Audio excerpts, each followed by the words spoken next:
What's up, y'all? It is your host of Innovative Black Stations, your favorite podcast, Innovative Black Stations, Connecting the Dots. And we are here on Election Day. When you're going to be viewing this podcast, it will be actually Election Day. So I hope everybody voted, or you're on your way to vote while you're listening, or I am encouraging you to go vote if you haven't done so.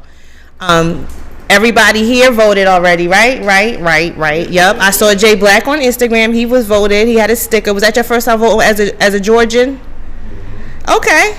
Welcome to Georgia. Welcome to Georgia politics.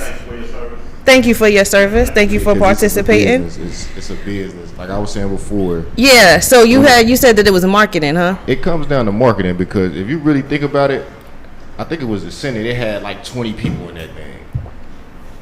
It had 22 people running for. You can do your research, but it's like when you go into the polls, it's like you're going to take a test. So you got to remember, but it's like, damn, I remember this name. Bam, I'm going to just pick this person. I remember seeing this name, and I feel like a lot of people do that. They do. Name recognition is one of the things that politicians lean on. For those who don't kind of, know the policies or know somebody that they would pick. Which is probably the majority of people. The thing about the race this year, which is, to me, I think it's wonderful, is that the Republicans kind of split theirs up with Kelly Loeffler and David Perdue and what's his name? The one guy with the glasses. They are split now. So Kelly Loeffler was appointed by Brian Kemp. So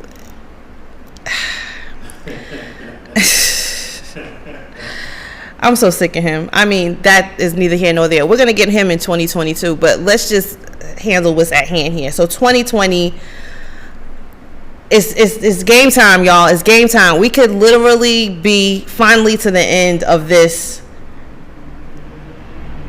cult 45. That's what I call it. We could really be at the end. The polls, which a lot of people are saying don't pay attention to the polls, but the polls were all showing Biden with a lead, even in Florida, which was crazy to me. Always. That's super suspect. They're saying that Texas might turn blue. If Texas turns blue, y'all need to turn up and celebrate, because that would be the first time in like 40 years, I want to say. Yeah. And that's a known red.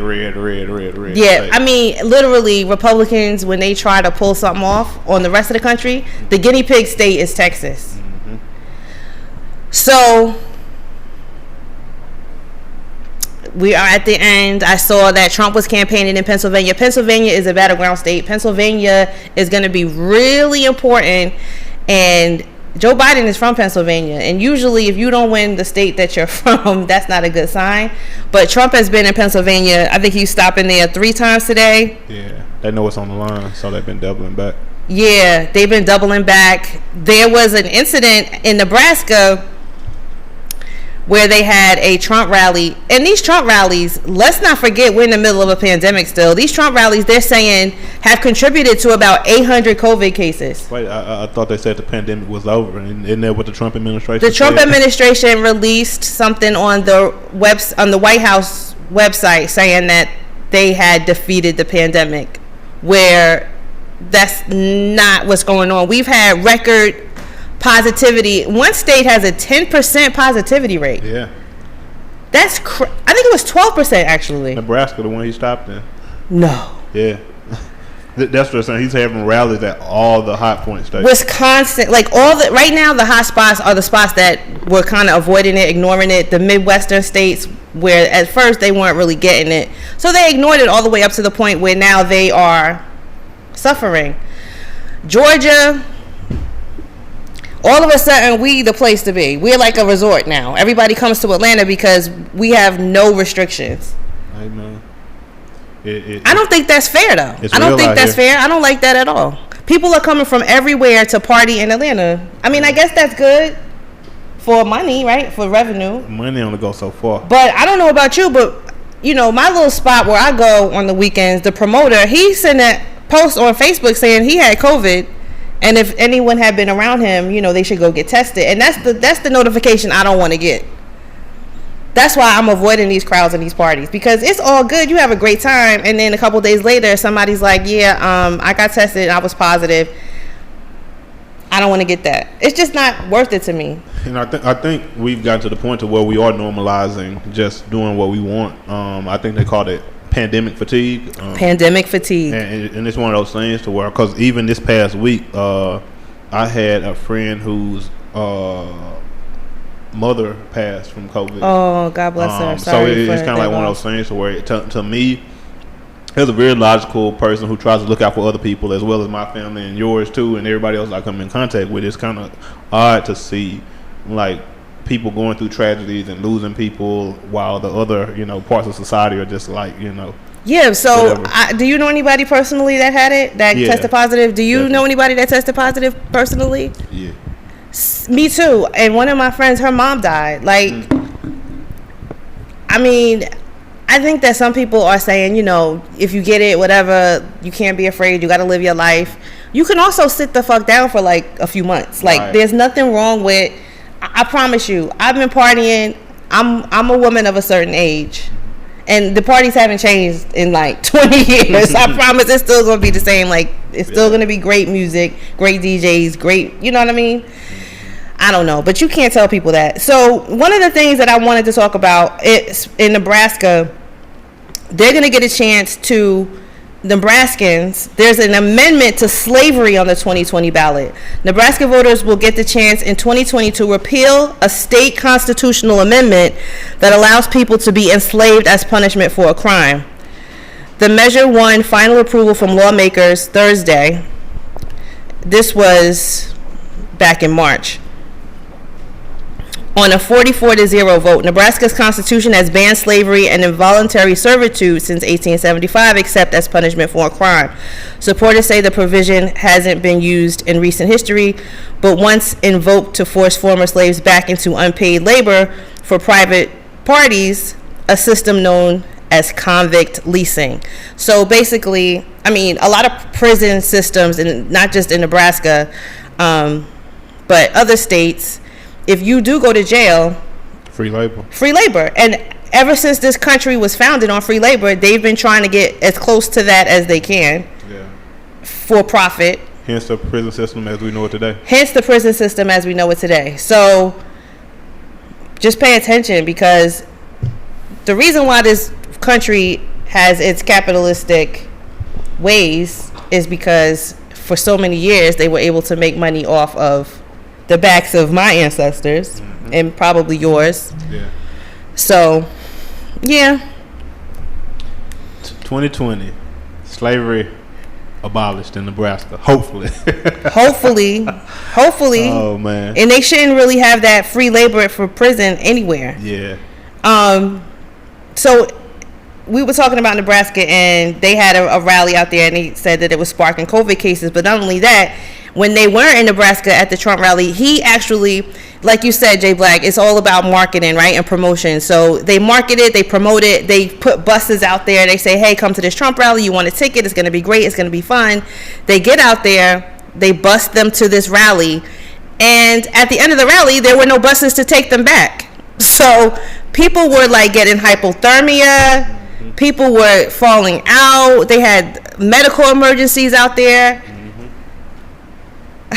That is a perfect scenario to how this man has handled basically everything with this whole pandemic and everything that's going on, period. Play stupid games, win stupid Play prizes. stupid games, win stupid prizes. And these are the same people that's probably still going to march and go vote for him and, act like everything is okay. And it's kind of like, he's even leaving his own people to the wolves. Like it is, and these were like a lot of elderly people also. Yeah, the elderly people were getting hypothermia, and they were being transported to the hospital in ambulances. And it says people were, a lot of these older people were trying to walk back to their cars or find them for miles. Yeah, for miles. So that just go to show you kind of, this was kind of a serious situation. Here in Atlanta last week, there was something that went on that I was kind of confused about, but it went viral. I've seen it on several news programs. A couple of Atlanta activists have also weighed in on it. Have you guys seen the video of the Umi Sushi Incident? Oh yeah, that's been the talk of the city. Like it's been the talk of the city. So let's talk about it really quick. So the video, there's a gentleman, he goes to the sushi restaurant. He has on Air Force Ones, he and his wife. He gets into the restaurant. He sees a woman at the bar that has on sneakers. They told him, sir, you know, you can't wear sneakers here. He was like, well, clearly this woman has on sneakers. Did you see her sneakers? Mm-hmm. Okay. So she had on sneakers. He had on sneakers. The man is like, well, what's the difference? The only difference is I'm black. They get into it. The owner comes out, who coincidentally has on Jordans, but he's the owner. Okay. Yeah. He says, you know, well, you have on Air Force Ones, and I really just don't want Air Force Ones, which that was weird. Yeah. But my thing is, okay, you don't want me here, I'm not coming. I'm leaving. I have all this information on tape. We got you recorded. We have enough to go viral. He was going back and forth with the dude for like 10 minutes. Right. So then yesterday I saw a video with T.I. How did T.I. get involved? Do you know how T.I. got involved? Yes, I do. How did T.I. get involved? So, of course, T.I., Mr. Clifford Harris himself, the, in a sense, self-imposed ambassador of Atlanta, you know. And going back, I think we all familiar with the Houston situation. The Houston's restaurant, yeah. Also the Waffle House. Yeah, Waffle House. Those are two restaurants that, if you don't know what those are, they were boycotted because of, well, incidents. So yeah, incidents, racial profiling. Yeah. Well, the Waffle House was because they actually the police assaulted Shakisha Clemens. Yeah, in the Waffle House in Alabama, Saraland, Alabama. And of course it went viral, and you know, just like Atlanta does, we show up to the fight for the people that deserve it. Right. So ideally T.I. and a few activists who have, you know, are very known here in Atlanta. Shout out to Queen Yonaz Daha. Yeah. And a few others that got with Tip, and they took it upon themselves to go down to this restaurant and. Oh, they did. Yeah. And let to talk to the restaurant. But the guy had already. The owner, when I say the guy, he had already apologized for what I hear to the couple and tried to work something out with them. So there are, and this is where it gets funny, you know, because one side saying one thing, another side saying another. So the guy came out, the guy that was, you know, actually the restaurant, he came out after the fact and said that, you know, T.I. and, you know, everybody else hadn't talked to him before they went to, I guess, go talk to the owner on behalf of him and his wife. And so it got back in. Which the wife is a lawyer, and why she needs advocacy, I don't know, but okay. Mm-hmm. It is exactly. So it kind of begs the question of what's really going on. Right. Because, of course, T.I. came out and defended his name very, very strongly against the couple, and said that he did reach out to them, but it was after the fact, you know. It was after he met with the owner. After T.I. met with the owner. Yeah. So T.I. took it upon himself to meet with the owner. Actually gave T.I. and the rest of the activists a number to the couple. The couple. And after the meeting, T.I. directly, you know, reached out to the couple. Yeah, and they actually met. They talked. T.I. invited them to his studio to, you know, kind of let them know what went on. You know, to see what they wanted. To let them know what happened from the meeting. And that's when the guy made the video after he met with T.I. saying that T.I., you know, hadn't talked to them, or, you know what I'm saying that they didn't come to them before talking to the owner. Which is correct, but T.I.'s like, dude, I didn't even have your number. Like, to call you, I don't even know you. So why did T.I. get involved? Like, why? That's what everybody's saying. I get it. When there's someone that maybe doesn't have a voice for themselves, like a young single woman, like Shakisha Clemens, or a young couple, or somebody that. But his wife is a lawyer, so what was T.I. gonna do that she wasn't gonna be able to do? Because in that video, make no mistake, she said. You know, they were like, well, we're calling the cops. She said, call him. I'm a lawyer. I work for the DA. There's nothing they're going to do to him. Mm-hmm. So there was no need to me for advocacy at that point, because she was fully capable of defending her husband in any situation, because she's the lawyer and the DA is her, you know. Yeah. So I don't know how that made them think they needed to advocate for this family. It is. I see it both ways. because I think one of the things that black people have to realize is, in the famous words of 2 Chainz and Big Sean, this shit's bigger than all of us. You know what I'm saying? It's not. And that's what Tip was saying. Yeah, it's not about one couple. It's bigger than you, right? Because clearly you have a racist policy at your place, and we need to let people know so they don't freak with your establishment. Yeah. So I think from a level of understanding, and then actually knowing Tip, you know what I'm saying, and all of us have seen how Tip operates, you know, one way or another. But I think from T.I.'s standpoint, he wasn't necessarily going for that couple. He was going for all of everyone. I get it. Yeah. But at the same time, as I said long beforehand, and this goes back to, so I keep bringing up his name, Ice Cube, and you know what I'm saying, a few others. It's kind of like, before you make moves, you got to be ready to take the bullets to come with them. And if they didn't reach out and talk to these people beforehand, it does kind of look, I can see why it looks questionable, or why the couple was possibly not okay with it. But at the same time, I always tell people that the road to hell is paved with good intentions, as I always say. So. Right. So you got to be careful. Yeah.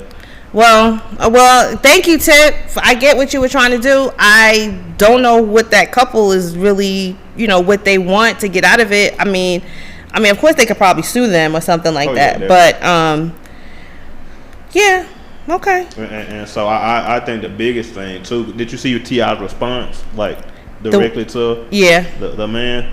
Yeah. That's why I thought it kind of got out of hand. It's kind of like, you know, T.I. has a PR team. He has a publicist, you know. But he did it himself. He did it himself, and it's kind of like, and it was some bankhead type talk, you know what I'm saying? And it's kind of like, and once again, I kind of agree with T.I.'s sentiment overall, but that's not the way you go about reaching out to somebody or making sure somebody gets your message, especially. Yeah, he went on live and just went in. Yeah.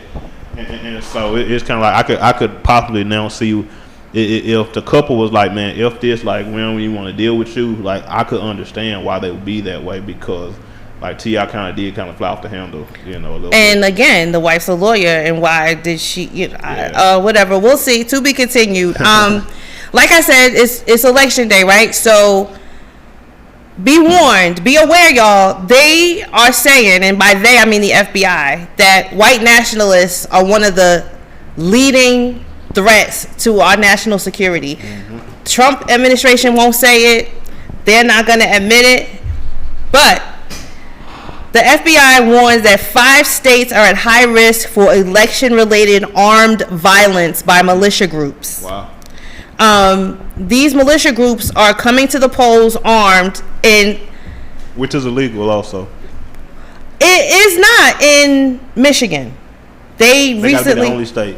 Gotta be. It might be. Most states you can't even be within a certain range of polling places with weapons. Yeah, a joint report released last Wednesday by Armed Conflict Location and Event Data Protection and Militia Watch determined Pennsylvania, Georgia, Michigan, Wisconsin, and Oregon, they are at a high risk for increased militia activity leading up and following the election. So they caution that militias may be active in capitals, in towns with medium populations, and suburban areas with centralized zones. So, you know, like the town square, you know, sometimes in the rural areas where everyone votes at, it's like a centralized location. They also said North Carolina, Texas, Virginia, California, and New Mexico are at a moderate risk. So the states I said before are at a high risk. Those states are at a moderate risk. Militia groups and other armed non-state actors pose a serious threat to the safety and security of American voters. So get your GAT. And you know what I'm saying? Get your license. Yeah. And get your patience. And stand on those lines and vote. But just know, they out there trying to intimidate people, which I don't know how.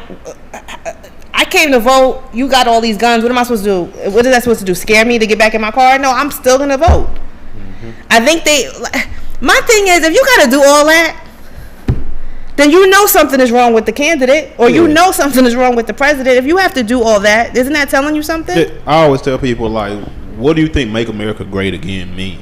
Like, you know what I'm saying? Like, literally, like, when you really sit down and think about it, like, you're seeing the same things, the same type of intimidation factor that our grandparents, exactly, that, you know what I'm saying, our parents seen, you know, when they tried to vote, like, you know, and And for them, they literally were getting beat up and, you know what I'm saying, violence, you know, waged against them for simply trying to vote. So I always tell people, it's kind of, I guess, ironic to me when everybody sounds so shocked to see what's going on in America. I was like, do you know your history? Do you know the history of this country? They don't. And it's kind of like I always tell people, like, this isn't new. This is just our generation's turn to step into the fight. You know what I'm saying? Like, so it's kind of like we're steady trying to push that, progress that we need for it. But of course, you got to expect the opposition because it's always been there. Absolutely. And like you said, people don't know the history, so that's why people are still on the fence. Like, yeah, I don't vote. It doesn't mean anything. It doesn't mean anything. It doesn't do anything because they aren't checking the history. Michigan implemented new rules that banned guns within 100 feet of polling locations now after several gun right advocates, including Lambert, sued the state court judge. They struck down the rules last week on Tuesday, just a week before Election Day. So now you can go in Michigan with your gun. So bring yours too. Yeah, that's the. I think that's the balance of it. It's kind of like, and I think more black people are starting to see that because they said black gun ownership has gone up by, not just 100%, like it's quadrupled almost. So I mean, I don't know what, like I said, I don't know what that's supposed to do. Maybe I'm not easily intimidated. And you gotta realize, like, once again, you're more of a bolder personality. Everybody doesn't have the personality that you have. So I could see how, because I still know a lot of black people that just don't like guns. Like, they don't like being around them. They don't like, what I'm saying? I don't like them. I don't like being around them. But I had to go buy one. I had to get my license and everything because I knew they was going to be on some bullshit on Election Day. And I was like, and I live across the street from the polling location. So I was like, y'all get out here and start shooting. I'm busting back. Like, for real. What am I supposed to do? Yeah. That's at the end of the day, if Trump wins... Which is a possibility.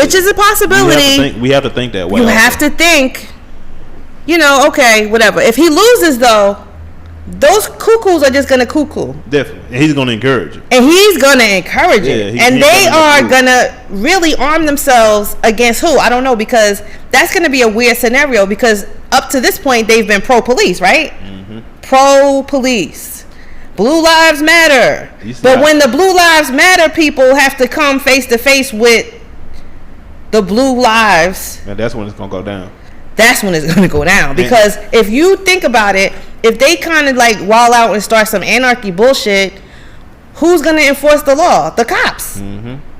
The people that they were enforcing the law on the protesters. Right. And I think that's where you'll start to see. Because at that point, they're going to be protesters, right? Definitely. Now the tables are going to turn. Exactly. Now you're the protesters. So now Blue Lives Matter. I'm going to be Blue Lives Matter because the Blue Lives are going to have to get these people under control, right? Yeah. It's going to be interesting times, man. And I think we're starting to see that because even now you can take, like, even with Kyle Rittenberg and, like, a lot of these areas that do have these militia groups, where either the police are hand in hand with them, we're going to experience some of that where Mr. Friendly not necessarily your friend, which I'm pretty sure black people can attest to already. But I think also you're going to have more. Think about Atlanta when they was burning Atlanta down a little while ago. And it wasn't necessarily us like they thought, and they had to come out and apologize because it was everybody except for us. Well, they had some people infiltrating it. Like always. I feel like that's a normal thing too. So what are you looking most forward to? See, I think there's going to be another lockdown, or at least, if nothing else, a mask mandate. You think so? A federal mask mandate. I think the first thing Joe Biden is going to do, if he does win, is enforce a mask mandate because the vaccines, they're not even ready yet. Mm-hmm. And when they are ready, they're only going to have about 20 million doses, and we are at a 350 million some odd population. The vaccines are going to go to the critical patients, the medical workers, the elderly, and then work their way down. Yeah. So we're still far away from being out of this thing. We're looking at 2022. Yeah, that's what they're saying. They said stuff won't even remotely start going back to normal until 2022. Are you mentally prepared for that? I'm mentally prepared prepared for whatever, for the worst. That's the thing. Like, that's the thing about all these conversations we be having. I'll be prepared for the worst, like mentally. So it's just like that's how you have to think. I can't really be let down by none of this shit. Because it's just like, man, at the end of the day, I gotta adjust to it. Right, regardless. Like how, like initially it was hard for us to do this much, right? Like we were just like, mask, that's weird. But the medical experts are saying masks are even more effective than vaccines. Yeah. You know what I mean? Think about it. I don't know. My question is, I guess, okay, if Joe Biden or whoever does mandate the mask, how do they enforce it? I think that's been the problem with this whole thing, enforcing right. the mask mandate. Like, I mean, we need some coronavirus police. So I always tell people, I think this is a perfect time to realize what the relationship between federal and state government should be. Right. I always tell people, like, think about Hurricane Katrina or any catastrophe. Like, of course, states have budgets to operate and they have relief funds, but it's literally the job of the federal government to step in situations like this where states need help. They need help mandating things to step in and give relief. And I think we've all seen the federal government do everything except for that. But between right. You know, that's all that they haven't done yet. Yeah, the $1,200 that, you know what I'm saying, most people got, you know, was pretty much the only relief that was given by the federal government. Even when they were trying to give out ventilators and stuff, that was a crap show. So I think that this organization is on purpose. And I think that we really need to start as people realizing that, like, we the only help that we have. We are. I mean, going back to even how they handled the ventilators, do you guys remember how the ventilator situation got handled? Like, you literally had the governor on Amazon or eBay. Yeah. They was really it's jacked up. bidding on ventilators. Mm-hmm. That was crazy. And the Democratic states, of course, he didn't like them, so he wasn't giving them shit. And that's what he got impeached for. Mm-hmm. And that's what I said. It just goes to show you I always tell people, Donald Trump has done exactly what he's supposed to do as the president. His aim was to destabilize our country.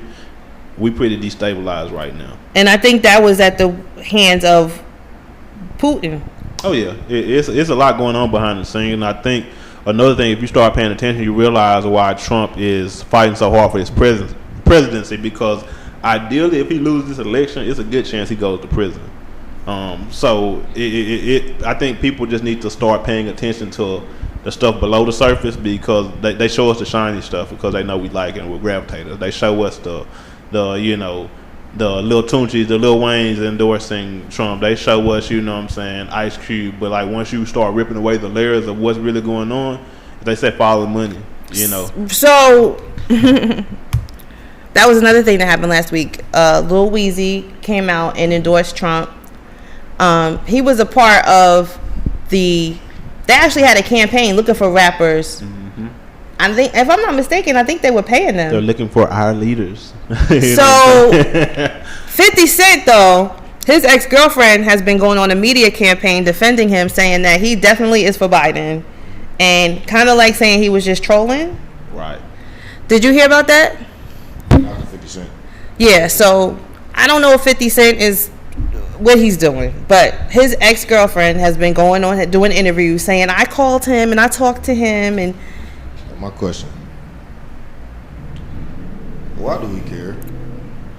Why do we care who they voted for? Like, and that's the answer. Like, honestly, you know, we gotta quit making these idiots. I mean, that goes back to me, like, okay, well, why do we care about anything they do then? Like, there's whole websites, whole blogs about these people's lives. I think celebrity worship at the end of the day is... Yeah, I mean, why do we care about that? I think, you know, a lot of people follow these people or they become influential because of their talent.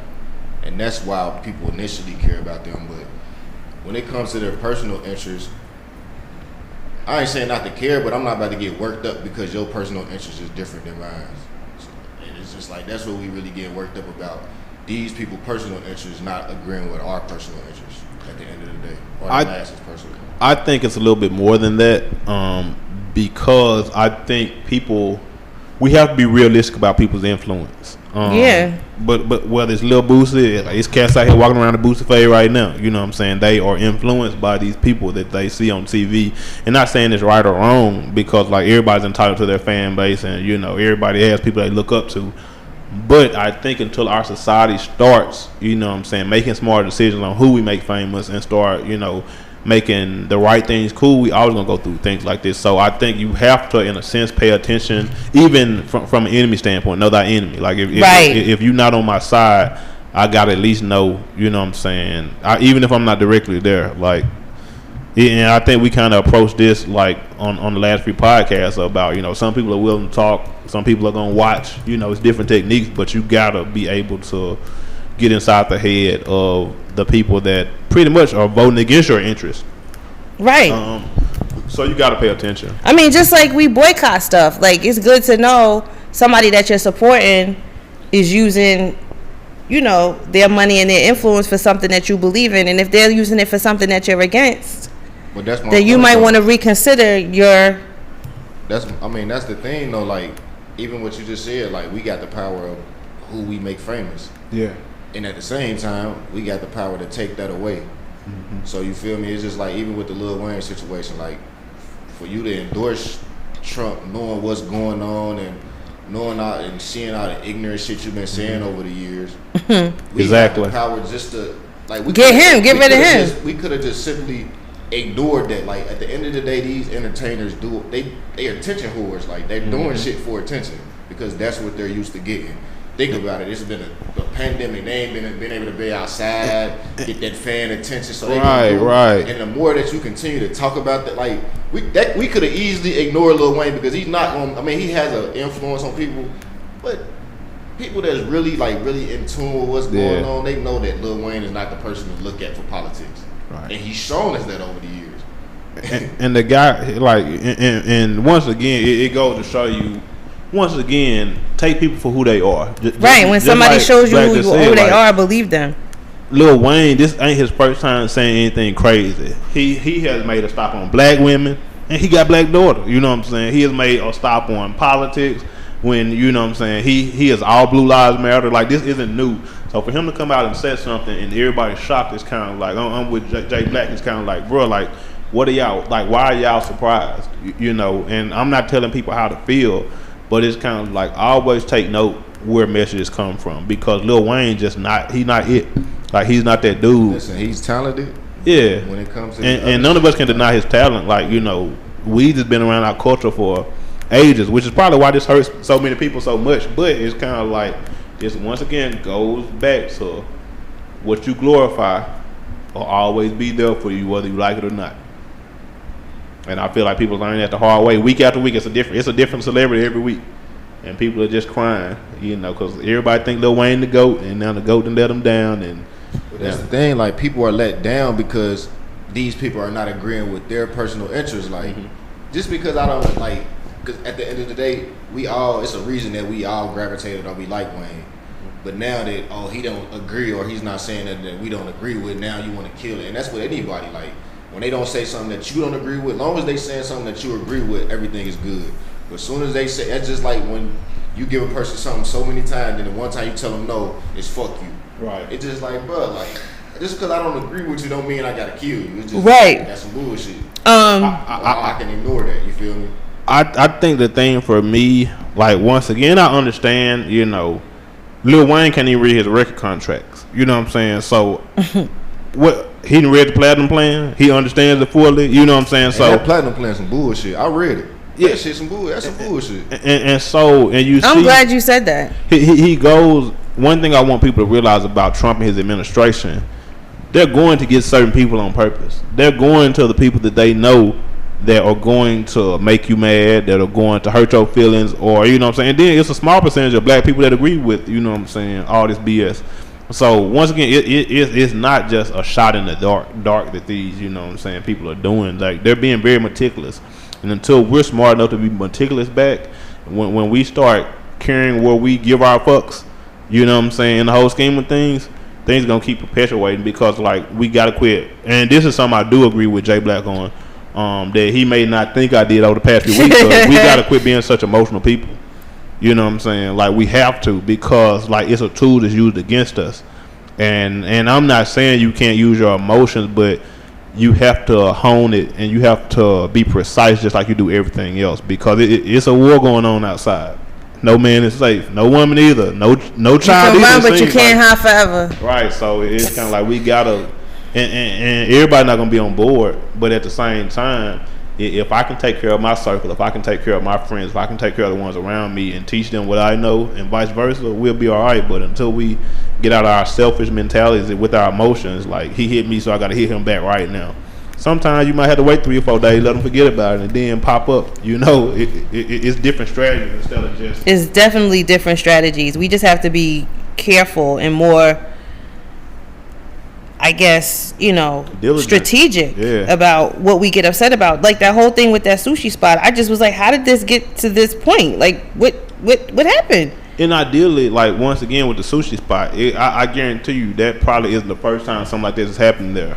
Or we've seen time after time after time that these situations happen over and over again. So what's the answer? Like, this is Atlanta. We know the answer. That's what kills me, because we especially know here in Atlanta. Houston's, Umi's, but what should we do?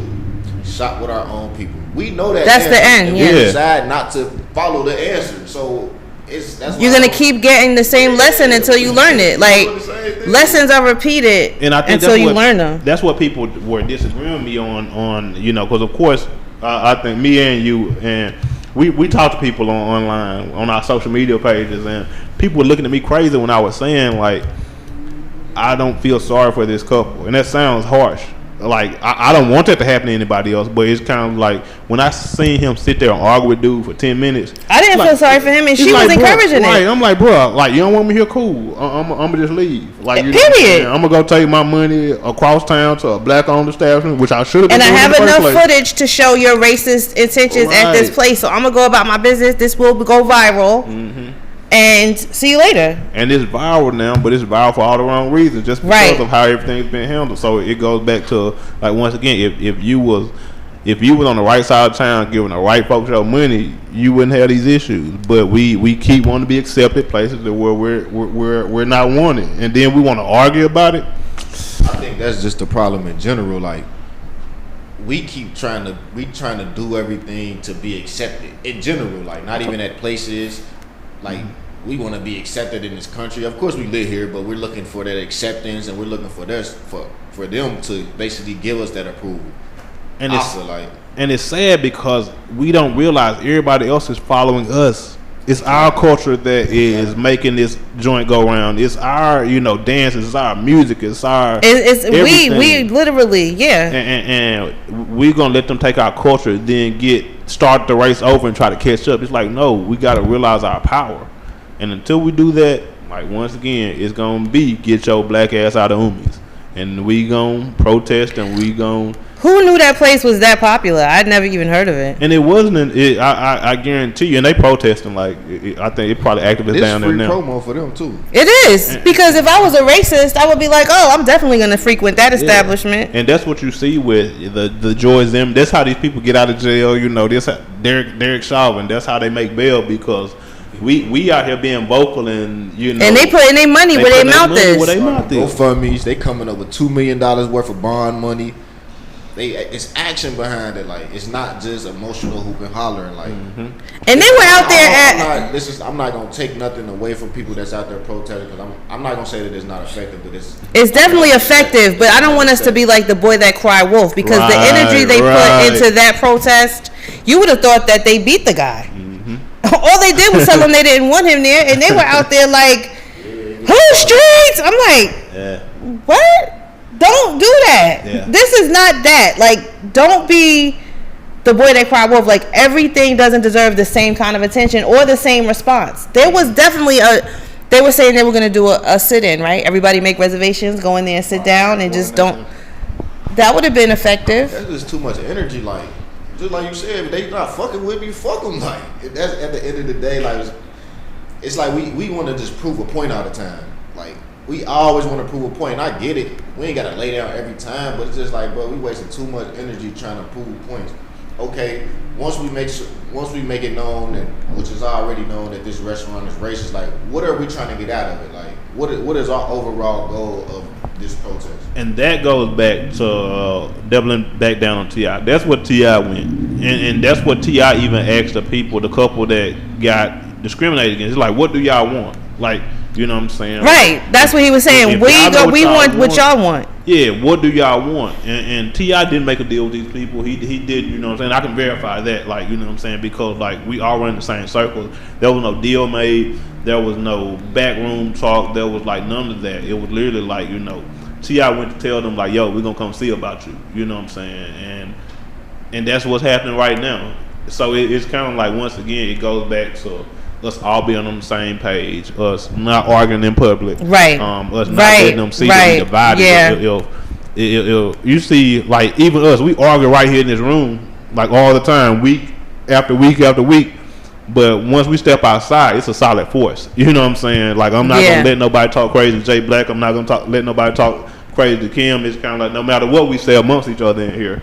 So that's one thing I kind of want to start seeing. I really just, after this is over, and I'm hoping that it's a win for the Bidens, because I'm really looking forward to us giving back to credible information, credible sources. You know what I'm saying? It's hard. I don't think you don't think that's going to be? Biden's not going to have nothing to do with that. Yeah, I'm about to say that's not. Well, the reason I'm saying that is because Trump's agenda, it causes him to say things like fake news, alternative facts. When he's gone, and when you realize that's just, I always tell people, once again, Trump is just a figurehead. He's a representation of what's really going on underneath. So the fake news, you know what I'm saying, the bigotry, the race, the racial divide, like, that didn't just start with Donald Trump. He's just a catalyst. Vocalize, because we know, even when you on Facebook and you look, we see people repost inaccurate information all the time. That's true. Articles from, that's true. They try to post it as like, new. bro, this from 2013. Yeah, that's true. The thing that they're saying after Biden wins, hopefully, the 5 things that must be done to get coronavirus under control is, like I was saying, number 1, mask mandate. Number 2, they said it was communication. Because, you know, people are getting it, they're not telling anybody, and they just continuing on with their lives. Risk, communication, and prevention measures. Surveillance at the local level. So, you know, say it was a party, right? Notifying the people at the party, asking them to quarantine, you know. But like you said, how are you going to enforce any of that? And just think about stuff like work. You know what I'm saying? Like, it's so many businesses not reporting, like, you know, because, like, I've had coworkers catch it, you know what I'm saying? And we didn't necessarily find out directly from the company. You know, well, no, because HIPAA, because of HIPAA. It's not about that, but if the dude next to me has coronavirus, you should, right? And I think that there should be something addressed the HIPAA situation, where if there's a global pandemic, you can tell the person at work that somebody at work had it. Like, I think that, and that's all. You ain't got to give me no name, but at least let me know. Yeah, you come into contact with a person that's had COVID. You need to go get tested. You know what I'm saying? So you know that Governor Kemp might not be able to vote. You guys hear about that? He's in quarantine, right? Yeah, he has to quarantine for 14 days. Early vote? You don't think he early voted? He probably didn't care much about voting since he knows he can control.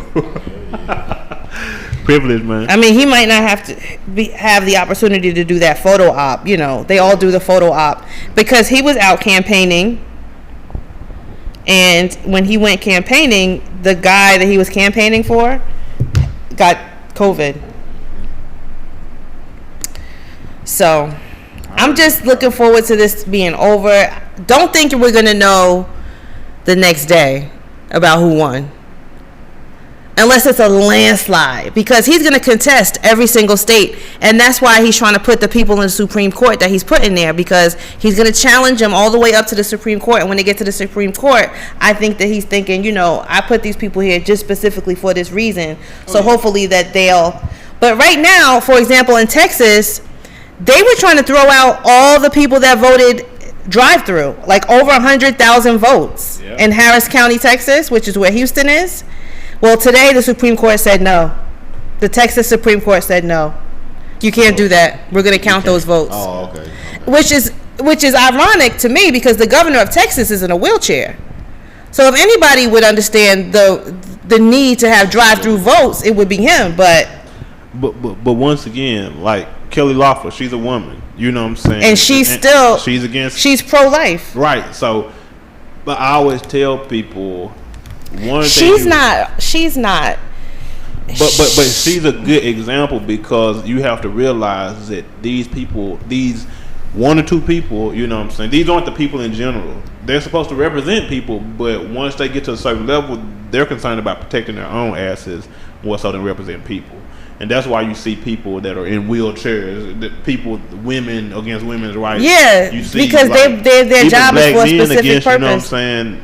Their best Trump, interest. yeah. Right. So it goes to show you why it is so important for us to unite and vote. You know what I'm saying? For us to not wait till the 4th year to start campaigning. For us and not wait till the 4th year.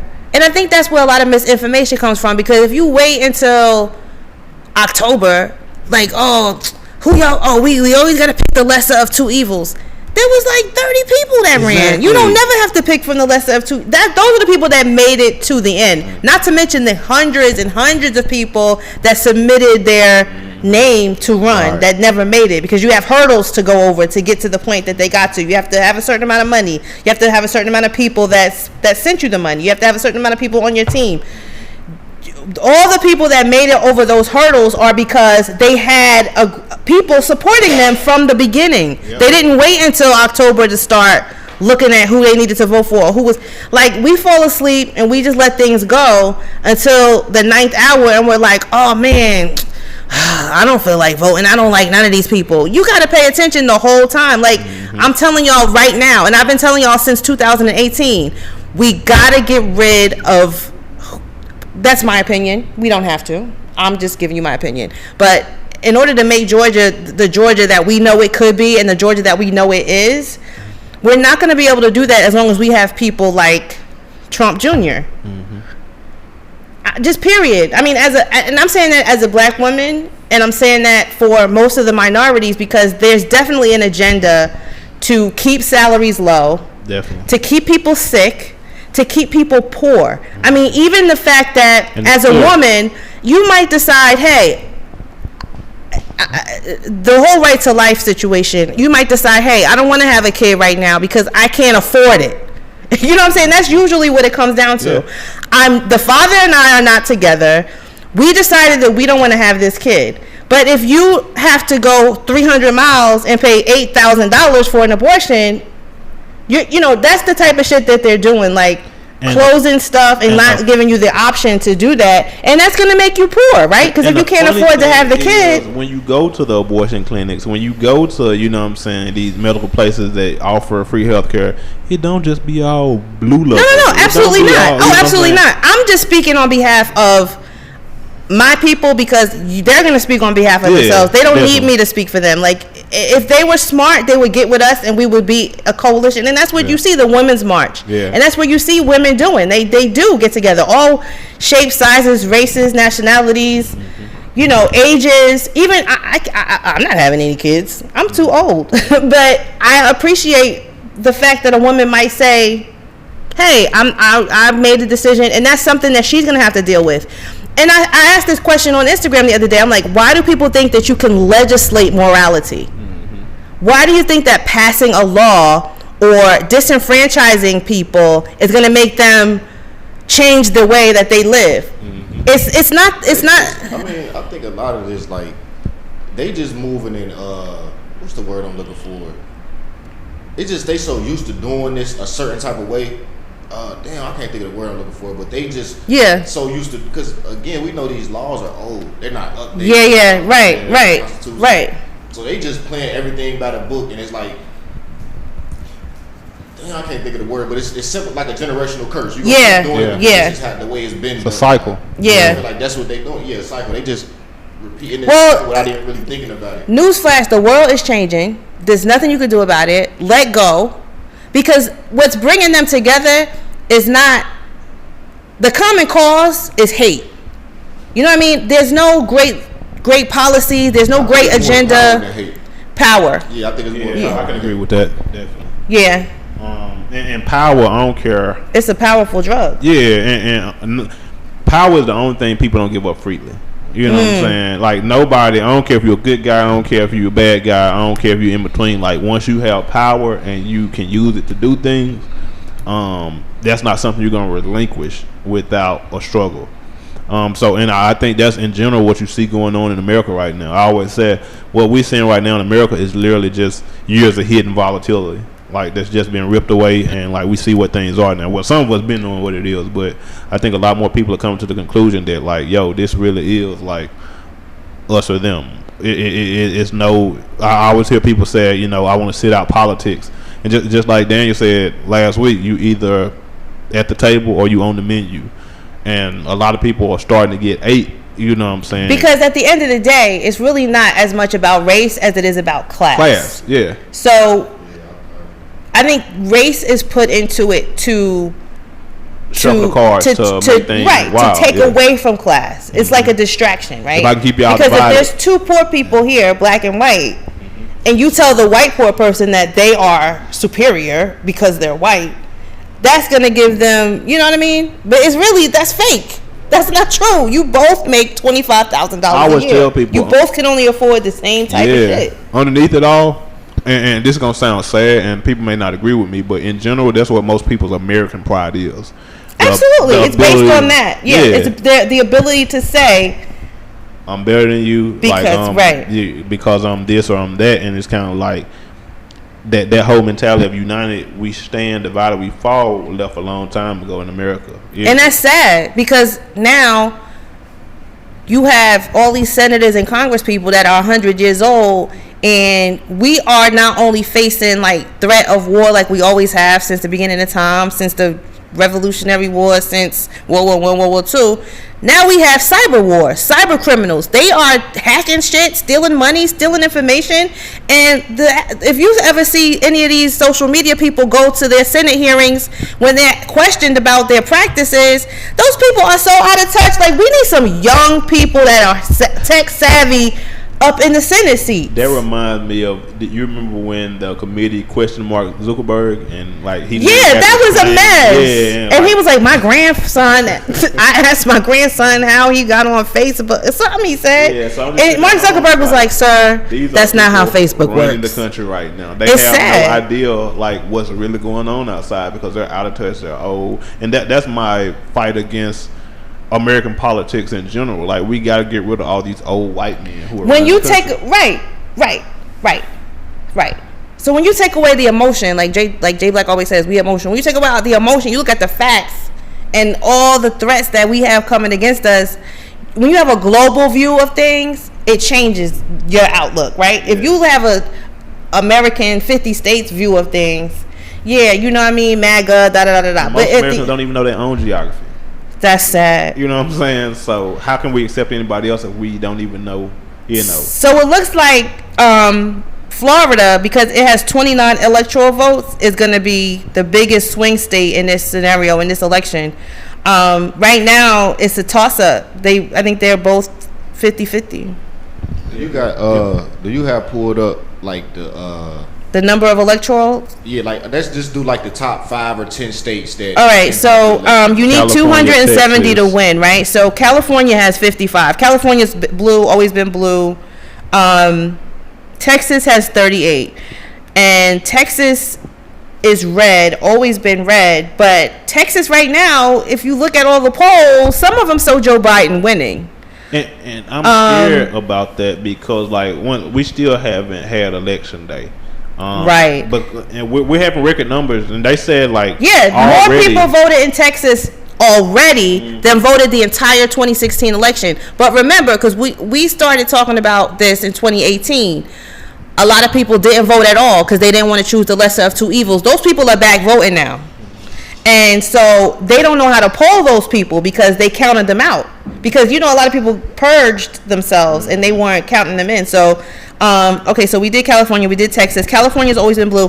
They really don't consider it a swing state if it's always been either Republican or Democrat. So right now, Texas is becoming a swing state instead of being just all red. It was all Republican. Florida has 29 electoral votes. I don't know why, but they do. And they're red, and they're afraid that they're going to flip blue. Pennsylvania, 20. And that's important. They pretty much saying like Pennsylvania, and I think it's one other smaller state. If Biden can take one of those, it's going to be super tough for Trump to get all the states together. He needs to. Wisconsin has 10. Minnesota has 16. New York has 29, but like I said, New York is blue. It's always going to be blue. Does Ohio have? That's usually like a swing state. Ohio has 18. Isn't Ohio usually red? Yeah. I think it goes back and forth, but it's mainly it's more red. Gotcha. But the governor of Ohio, like he's doing, you would think he's like he's running like a Democrat, like. So, but I think he's just more like that's DeWine, right? DeWine, but he's more on the morality of all this. Like he's moving more. That's what I'm about to say. A lot of people, and I remember when the shutdowns first started happening, and like a lot of people that were supposedly for him were mad at him because he was, shutting stuff down and trying to do the right thing. So I can definitely see that. That's crazy, man. Tuesday, man. Like, what y'all gonna do on Tuesday? Y'all gonna rock the roller coaster? Y'all gonna go to sleep and just wait to see what happened? The next day. It's not gonna be. I think Pennsylvania was one of the states that they closed the polls early. Some states don't even start counting them until election day. Yeah, it's like 4 or 5 states that don't even start counting until. So we're not gonna probably know until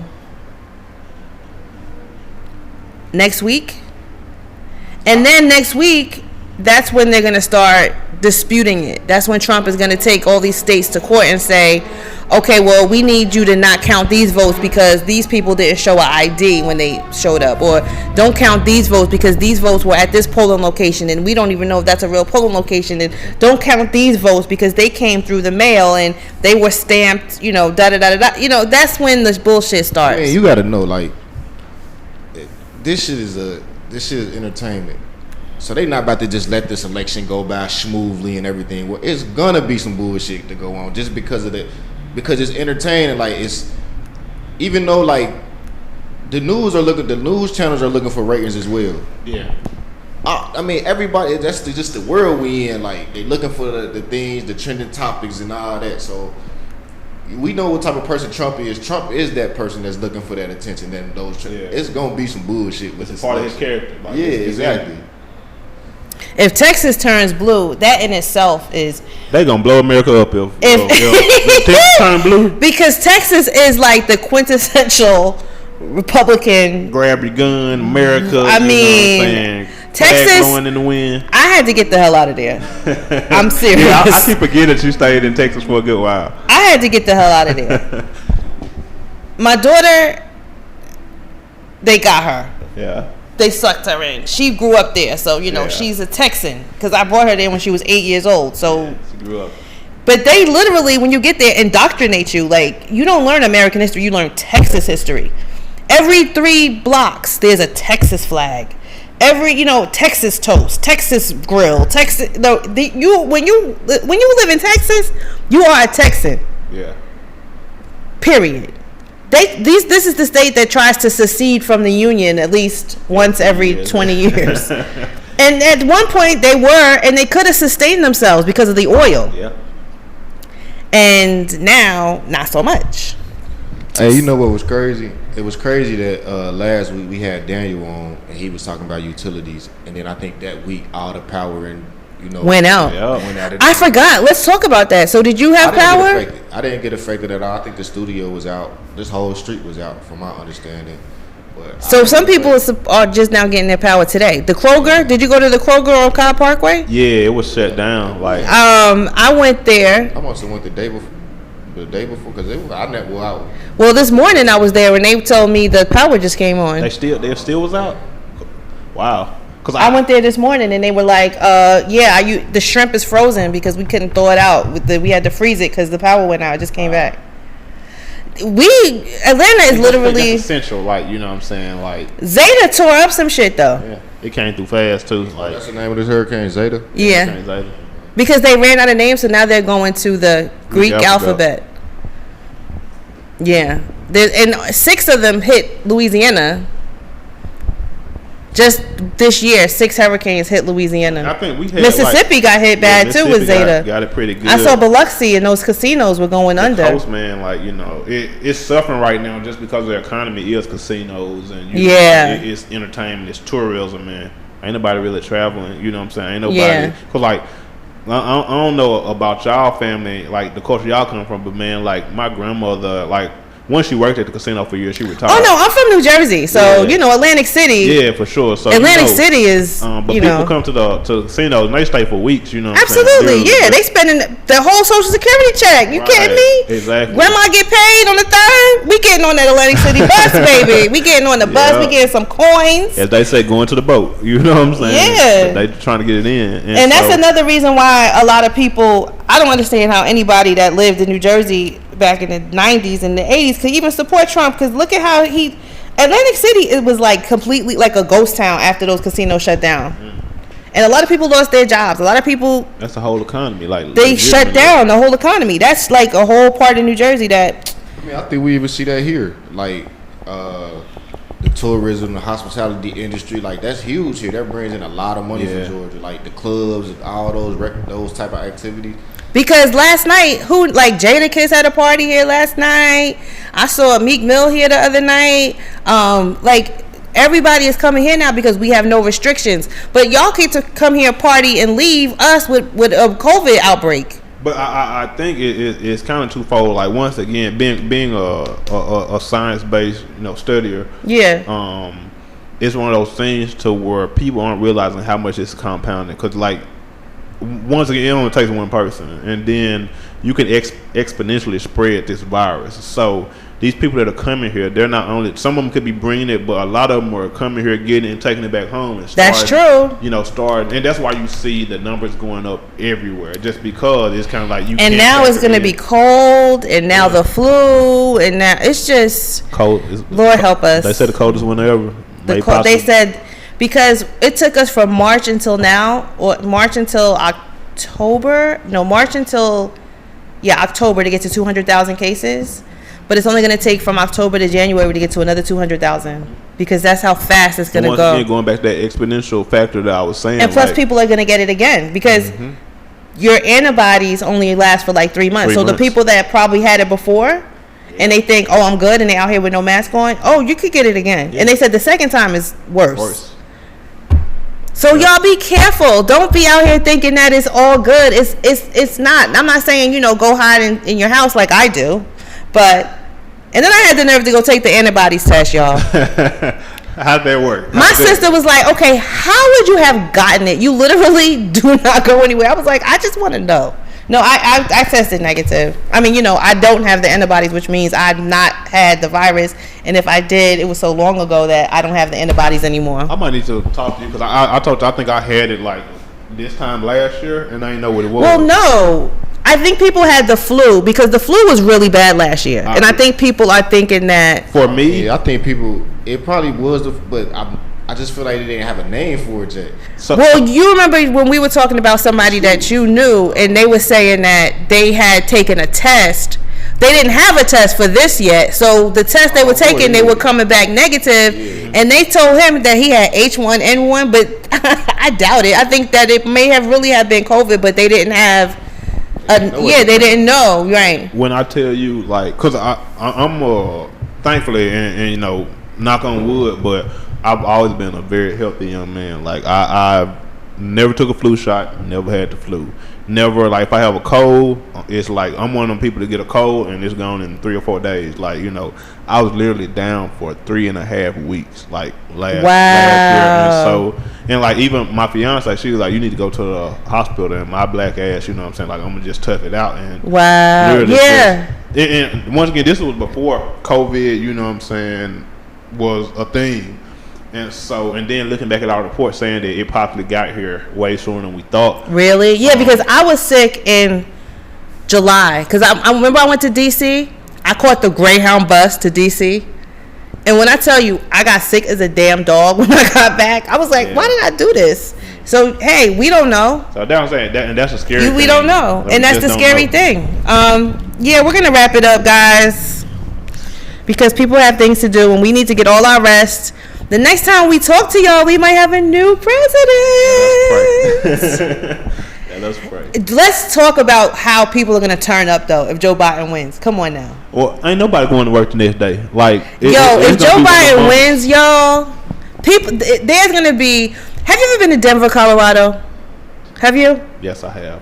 People dance in the street. Place. It's a beautiful place. Mountains in the background. The mountains, the air is fresh. People dance in the street.